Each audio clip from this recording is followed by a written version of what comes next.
Hey guys, welcome to the shop. Today's going to be a pretty short, straight to the point video. Sorry for kicking the camera. I'm not going to start and make another take. So this is becoming a shop-made gauge block by lapping. I'm going to lap this side. We've got a little bit of a burr. And this is really just a straightforward process. It takes forever. I have this part now about 2/10,000ths of an inch oversized. I'm going to get it probably a little closer today, but in an effort to really make a top-notch part, I'm going to let it stabilize overnight, take another measurement, and, do the finish, basically polishing. This is 220 grit lapping compound. I have some 12. I'm going to just jump from 220 to 1200 because lazy.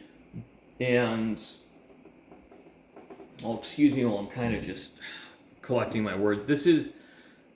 Lapping's an intuitively obvious but simultaneously extremely unintuitive process because you've got so much going on.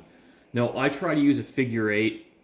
That seems to help me as much as possible, but now that we're in the 10,000ths of an inch range with a micrometer, it gets tougher because the way you hold the part, if you don't really perfectly evenly spread out your pressure, you're going to induce taper, which is why you want the figure eight to help average that out.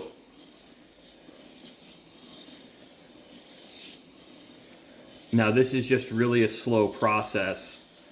It's taken me probably 40 minutes to take off 5/10,000ths of an inch. Now, part of that is this is just not the right tooling. I should have started at a coarser grit than what I have. And I also really, to do something like this, you're best served with a lapping machine, especially given that this is hardened high-speed steel.